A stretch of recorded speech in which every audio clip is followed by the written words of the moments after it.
नमस्कार दोस्तों आजकल टीवी चैनल पर अगर आप देखें, ख़ासतौर से न्यूज़ चैनल की हम बात करें तो एक मुद्दा है कोरोना वायरस, और उसमें भी ख़ास निजामुद्दीन का जो दरगाह है उसको लेकर तबलीगी जमात पर लगातार चर्चाएं हो रही हैं। लेकिन टेलीविज़न पर न्यूज़ चैनल्स के द्वारा जो दिखाया जा रहा है, उन्हें एक नए नए शब्द दिए जा रहे हैं। जिस तरह की बात हो रही है कि कोरोना जिहाद है, कॉन्स्पिरेंसी के तहत एक धर्म विशेष ने इस चीज़ को फैलाया है, तो इसको लेकर तमाम तरह की विचारधाराएं हैं। क्या ये सही है, क्या ये गलत है? सही है तो किस हद तक सही है, और गलत है तो इसके प्रभाव क्या हो सकते हैं? सामाजिक सौहार्द का जो माहौल है वो कैसे सही या गलत हो सकता है? क्योंकि एक धर्म विशेष पर इस तरह के आरोप लगाना कहाँ तक जायज़ है, क्योंकि अभी इसकी पुख्ता पड़ताल न तो सरकारी एजेंसियों द्वारा न कि कोर्ट द्वारा की गई है, लेकिन मीडिया लगातार इस तरह की बातों को दिखा रहा है। दोस्तों, अगर हम बात करें सिर्फ धर्म की कि धर्म क्या है, तो कार्ल मार्क्स ने कहा था कि नशा है, अफीम की तरह का एक नशा है। उन्होंने कहा था कि religion is Indeed the self consciousness and self esteem of man who has either not yet आउन थॉट टू हिमसेल्फ और they already lost himself again. Religious suffering is a tone and the same time the expression of real suffering. Religion is the sight of the oppressed creature, the heart of a heartless word and the soul of soulless condition. It is the opium of the people. यानी कि हम इस नशे को अफीम की नशे की तरह देखते हैं। कार्ल मार्क्स इस बात को कहते हैं। लेकिन दोस्तों, लगातार आज धर्म की अगर हम बात करें तो एक धर्म विशेष यानी कि मुस्लिम समाज के ऊपर इस तरह की कॉन्स्पिरेंसी के आरोप लग रहे हैं। लेकिन दोस्तों, मैं आपको बता दूं कि लॉकडाउन के दौरान की अगर हम बात करें तो बहुत लंबे अरसे तक जो आपका अमृतसर का गोल्डन टेम्पल है उसे बंद नहीं किया गया। गोल्डन टेम्पल को बंद नहीं किया गया। 14 मार्च की हम बात करें तो 14 मार्च हिंदू महासभा का आयोजन हुआ, जिसमें चक्रवर्ती महाराज ने कहा कि हम गोमूत्र लगा रहे हैं तो इससे हमारा जो कोरोना वायरस है उसका इलाज होता है, और हम इस गोमूत्र को हम ट्रंप के पास अमेरिका भी भेजेंगे।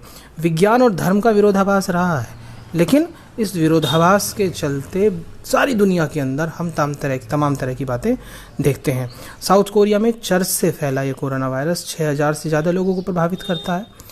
13 मार्च को हिंदुस्तान के अंदर जो हेल्थ मिनिस्ट्री है उसके जॉइंट सेक्रेटरी लव अग्रवाल एक मीटिंग को करने के बाद कहते हैं कि हम बिल्कुल इससे कहीं डरने की बात नहीं है, और 16 इटालियन और एक कैनेडियन के अलावा भारत में कुल 81 लोग इससे प्रभावित हैं। लेकिन दोस्तों, 13 मार्च को ही जो दिल्ली की गवर्नमेंट है वो एक ऐलान करती है कि सेमिनार और कॉन्फ्रेंसेस सभाएं इस तरह की दिल्ली में नहीं होंगी। यानी सेमिनार और कॉन्फ्रेंस करने पर दिल्ली सरकार ने 13 मार्च को रोक लगाई। और जो ये हम जिसकी बात कर रहे हैं, ये जो जलसा है, ये तबलीगी जमात है। ये तबलीगी जमात 13 से 15 मार्च के बीच आयोजित होनी थी, उस कार्यक्रम को होना था। दोस्तों, यहाँ आपको एक खास बात बताना चाहता हूँ। जैसे अभी मैंने कहा कि 14 मार्च 2020 को हिंदू महासभा आयोजित की जाती है और उसमें लोग इकट्ठा होते हैं। यानी कि 13 मार्च को जो दिल्ली सरकार फैसला लेती है उसमें किसी भी धार्मिक जलसे को करने की मनाही नहीं थी। 14 मार्च के अलावा अगर आप लॉकडाउन में योगी आदित्यनाथ को देखें, उत्तर प्रदेश के मुख्यमंत्री हैं, वो कुछ लोगों के साथ अयोध्या में जाते हैं, मूर्ति स्थापित करते हैं। वहाँ भी उनके साथ लोग एकत्रित हुए हैं, लोग इकट्ठे हैं। 23 मार्च की बात कर लीजिए, शिवराज चौहान मुख्यमंत्री पद की शपथ लेते हैं और उस कार्यक्रम में तमाम हस्तियां मध्य प्रदेश की शामिल होती हैं।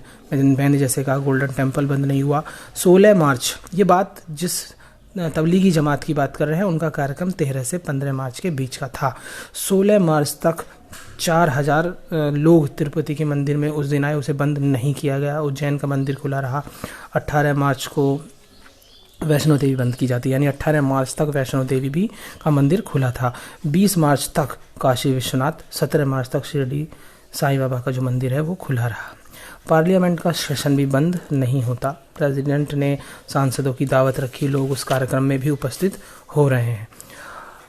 22 मार्च को हमारे देश के प्रधानमंत्री ने आह्वान किया कि लोग दिन भर जनता कर्फ्यू के दौरान घर में रहें और शाम को 5 बजे ताली बजाकर जो लोग इस काम में सेवा में लगे हुए हैं, चाहे वो सफाई कर्मचारी हों, चाहे पुलिस वाले हों, चाहे डॉक्टर हों, उनकी हौसला अफजाई करें। लेकिन लोगों ने इसे भी एक इवेंट बना दिया, लोग इसमें भी भीड़ भाड़ के साथ शामिल होते रहे। दोस्तों, 24 मार्च तक ये सब हुआ है। यानी तबलीगी जो जमात की हम बात कर रहे हैं, मरकज की हम जो बात कर रहे हैं, निज़ामुद्दीन एरिया की बात कर रहे हैं, वो 13 से 15 के बीच का कार्यक्रम था और उस सब के दौरान देश के विभिन्न हिस्सों में अलग अलग जगहों पर इस तरह के कार्यक्रम हो रहे हैं। 24 मार्च को एक अनाउंसमेंट होता है लॉकडाउन का। तो एसएचओ को, जो निज़ामुद्दीन के एरिया के थाने के एसएचओ हैं, उनको तबलीगी जमात के लोग हैं वो इन्फॉर्म करते हैं, लेकिन उन्हें परमिशन बाहर निकलने की नहीं मिलती। दोस्तों, मैं आपको एक बात और बता देता हूं कि ये जो तबलीगी जमात है, इस जमात को लेकर इंदिरा गांधी के शासनकाल में भी इंटेलिजेंस ने अपनी एक रिपोर्ट दी थी और उन्होंने ये कहा था कि इस मरकज़ से दोस्तों हिंदुस्तान को यानी राष्ट्र को कोई किसी तरह खतरा नहीं है। ये लोग इस दौर की, इस जहान की बातें नहीं करते। ये लोग दो तरह की बातें करते हैं, इस दुनिया की, इस धरती की बात तो नहीं करते। ये बात करते हैं आसमान के ऊपर यानी खुदा की हम जन्नत कैसी होगी, जन्नत में जाने के तरीके क्या हो सकते हैं, हम कैसे नमाज पढ़ें। साथ ही साथ ये बात करते हैं कब्र के अंदर जो लोग रह रहे हैं उनकी। यानी कि ये कहीं किसी तरह की पॉलिटिकल बात नहीं करता। 1927 में इस जमात का निर्माण हुआ था, इस तबलीगी जो हमारी जमात है उसका निर्माण हुआ था। दोस्तों, मौलाना साद कंधावली हैं जो इसके संचालक हैं और इसको वो इस बात को कहते हैं कि हालांकि उन्होंने एक कॉन्स्पिरेंसी भरा अपना एक बयान दे दिया था। उन्होंने कहा था कि जो third holy place of Muslims हैं वो निज़ामुद्दीन है, जबकि अंतर्राष्ट्रीय स्तर पर मक्का, मदीना और जेरूसलम को ही एक होली प्लेस के ऊपर, 3 होली प्लेस के ऊपर देखा जाता है। लेकिन उनकी जो कंट्रोवर्सी है वो स्थान को लेकर रही है। उन्होंने कभी भी कोई राजनीतिक बयान आज तक नहीं दिया है और सबसे बड़ी बात, उन्होंने आज तक कोई भी फतवा भी जारी नहीं किया है। ये केवल इस बारे में बात करते हैं कि नमाज कैसे पढ़ी जाए, अल्लाह को कैसे मनाया जाए, उनकी पूजा इबादत कैसे की जाए। दोस्तों, हिंदुस्तान का जो संविधान है वो हमें फ्रीडम ऑफ ब्लाइंड बिलीव की इजाज़त देता है। संविधान हमें इस बात की इजाज़त देता है कि हम आंख बंद करके धर्म का पालन कर सकते हैं। जो प्रॉफिट ऑफ इस्लाम है उनका हालांकि आदेश था कि अगर हम बात करें, उन्होंने कहा था कि अगर किसी तरह की परेशानी आती है, आप बरसात बहुत हो रही है या कोई किसी तरह की महामारी है, तो समस्या है, तो हम उस दौरान अपने घर में रहें। लेकिन जो हमारे मौलाना साद कंधावली हैं उन्होंने इस बात को कहा कि अगर कोई परेशानी है तो हम अल्लाह का घर ना छोड़ें। देखिए, साद जी जो इस बात को कह रहे हैं कि अल्लाह का घर ना छोड़ें, ये भी तो एक हमारी मान्यताओं के आधार है और उसमें कोई ऐसी बहुत बड़ी समस्या नहीं है कि अगर हम धर्म के अनुयायी हैं तो हम इस बात को तो कहते ही हैं कि अगर किसी विषम परिस्थिति में हम अल्लाह के पास, ईश्वर के पास होंगे तो हमें समस्याएं नहीं होंगी। हालांकि जो आप बात कर रहे हैं निज़ामुद्दीन की, तो निज़ामुद्दीन दरगाह की जो एक किताब है फैज़ल अल आवाम, उस किताब को कुरान और हदीस के बाद वो लोग ज़्यादा एक महत्वपूर्ण दर्जा देने की बात कर रहे हैं, लेकिन अंतर्राष्ट्रीय स्तर पर उसे भी कोई ऐसी पहचान नहीं मिली है। देखिए, अनइंटेंशनली उनका एक एक्ट है कि उन्होंने कहा कि अल्लाह के करीब रहोगे तो बीमारी से दूर हो जाओगे। लेकिन दोस्तों, अल्लाह के करीब रहना की बात की, लेकिन इसमें अनइंटेंशनल क्राइम है, कोई इंटेंशनली क्राइम इसमें कहीं नज़र नहीं आता है। मैं आपको एक और बात बता दूं, देखिए, जब लॉकडाउन की बात हुई तो 22 तारीख को जनता कर्फ्यू की बात हुई, उससे तुरंत बाद 23-24 को दिल्ली के अंदर कर्फ्यू लगा दिया गया। फिर 24 तारीख की रात को ऐलान कर दिया गया कि 25 तारीख से पूरे 21 दिन का लॉकडाउन है। तो इन्होंने अपनी तरफ से प्रयास किया कि हम यहाँ पर हैं, हमें बाहर निकालने की बात की जाए। लेकिन आप देखिए कि दिल्ली के बॉर्डर पर हज़ार लोग जमा हो गए, लाखों की संख्या में तक, ऐसा कहा जा रहा है कि लाखों की संख्या में लोग वहाँ जमा हो गए जो हिंदुस्तान के विभिन्न राज्यों के थे, जो इस बात को ये कह रहे थे कि हम अगर हमें कोरोना वायरस होता है, हम अगर मरने की स्थिति में आते हैं तो अपने घरों में क्यों न रहें, या अगर हम मजदूर वर्ग के लोग हैं, हमें खाने को नहीं है तो घर के अंदर मरने से बेहतर है कि हम अपने लोगों के बीच पहुंचें, क्योंकि खाने की स्थिति की परेशानियां हो गई। मरकज में तो महज 2000 लोग इकट्ठा थे, जबकि मरकज के अंदर 8 से 10,000 लोगों के रुकने की व्यवस्था है। दिल्ली के अंदर इकट्ठा हुए जो लोग थे वो लॉकडाउन तोड़कर कानून का उल्लंघन कर रहे थे।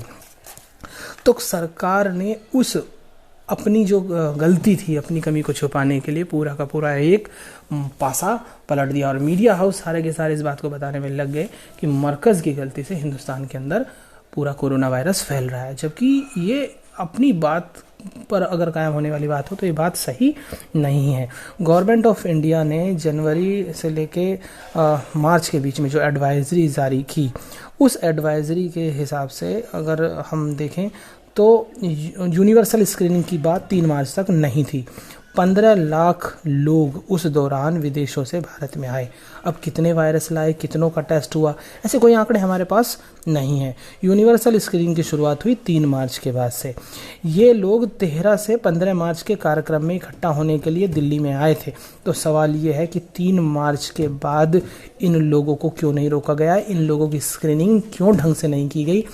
अगर ये लोग उन क्षेत्रों से आ रहे थे जहाँ से सरकार ने आने की मनाही की थी, तो सवाल अब इंटेलिजेंस पे खड़ा होता है। और देखिए, वैसे भी जो मरकज़ की बात है, निज़ामुद्दीन के एरिया में जो सटा हुआ थाना है, जितने भी विदेशी लोग आते हैं वहाँ सबकी एंट्री होती है, यानी कि बिना थाने की परमिशन के पत्ता विमान नहीं हिल सकता। ऐसे में जो लोकल प्रशासन है उसके ऊपर सवाल खड़े होना लाजमी सी बात है। गवर्नमेंट ऑफ इंडिया ने 8 मार्च को एक एडवाइजरी जारी करते हुए इस बात को कहा कि जापान, चाइना, ईरान, कोरिया, ये वो एरियाज़ हैं जहाँ पर इफेक्टेड एरियाज़ हैं, तो यहाँ से आने वाले लोगों की जांच होगी। और इसके अलावा 16 मार्च को एडवाइजरी जारी की भारत सरकार ने कि यूएई, कतर, ओमान, यहाँ से आने वाले लोगों को फुल क्वारंटाइन किया जाएगा। तो आपने कहा, और ये 18 मार्च से लागू हो गया, तो 18 मार्च से लागू किया गया, यानी उससे पहले आने वाले लोगों को फुल क्वारंटाइन करने की बात नहीं कही गई थी। ये इस तरीके से ये लोग किसी भी तरह के कानून का उल्लंघन नहीं करते। यूरोप, टर्की, इंग्लैंड, इन देशों से आने वाले लोगों को 18 मार्च के बाद फुल प्रोहिबिटेड करने की बात भारत सरकार ने की। देखिए, लोग अगर फंस गए हैं तो निकले नहीं, तो देखिए कि उन्होंने तो अपनी जिम्मेदारी का निर्वहन किया, वो समाज में जनता के बीच नहीं गए। सरकार की जो गलती थी कि लाखों लोग सड़क पे आ गए, उसे कवर अप कर दिया और इस माइनॉरिटी की बात को उठाकर सारे मामले को पटक दिया लाके। सरकार अपनी नाकामी को छुपाने के लिए मोहम्मद शाद को निशाना बना लिया। कोरोना को लेकर सरकार ने कोर्ट में भी हलफनामा दिया है। कल इस बात का हलफनामा दिया है कि हर 10 में से 3 व्यक्ति इन्फेक्टेड हो सकते हैं।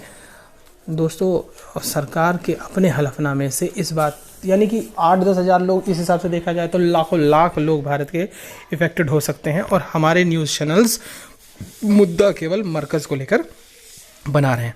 दोस्तों, BS येदियुरप्पा जो कर्नाटक के मुख्यमंत्री हैं, उन्होंने एक ऑर्डर पास किया। उन्होंने कहा कि इस दौरान, जिस दौरान अगर हिंदुस्तान के अंदर हम लोगों को एक घर में रहने की हिदायत मिली है, लॉकडाउन की बात है, उस दौरान कोई भी शादी समारोह नहीं होगा। लेकिन BS येदियुरप्पा जिस सरकार से, जिस पार्टी से संबंधित हैं, आप देख सकते हैं कि उन्होंने खुद वो एक शादी में गए जहां इस लॉकडाउन के दौरान वो शादी में जाते हैं जहां 2000 से ज़्यादा लोग मौजूद हैं, और खुद उनकी सरकार के होम मिनिस्टर भी उस शादी में मौजूद होते हैं। यानी खुद के बनाए हुए कानून को वायलेशन येदियुरप्पा जी ने किया। बरेली के अंदर, उत्तर प्रदेश के बरेली के अंदर जिला प्रशासन ने उन लोगों पर जो घर लौट रहे थे, जो गरीब थे, जो मजदूर तबके था, उन पर केमिकल की बारिश कर दी। उनके बच्चों को तकलीफ़ हुई। DM ने बाद में माफ़ी मांग ली, लेकिन काम ख़त्म हो गया। लेकिन आप अगर एक बात देखें तो क्या ये अमानवीय व्यवहार नहीं था? अमानवीय लॉकडाउन के दौरान वायलेशन के ऐसे मामले बड़ी बड़ी व्यक्तियों की तरफ से आ रहे हैं, लेकिन एक मरकज़ को आधार बनाकर टीवी चैनल पे खबर चलाना वाजिब नहीं है। वायलेशन दिल्ली बॉर्डर पर हुआ था। हालांकि हम उनको भी दोषी ठहराने की बात नहीं करते कि उन्होंने जो वायलेशन किया है वो मजबूरी थी, वो अपने घर जाना चाहते थे, लेकिन हमें विचार करना होगा कि आखिरकार न्यूज़ चैनल क्या दिखा रहे हैं और क्या किस बात को बता रहे हैं। ये एक तरह का अंतर्राष्ट्रीय स्तर पर एक तरह की सोच पैदा करना, एक धर्म विशेष के खिलाफ लोगों को खड़ा करना, ये इस तरह की बात को कहीं ना कहीं जन्म देता है।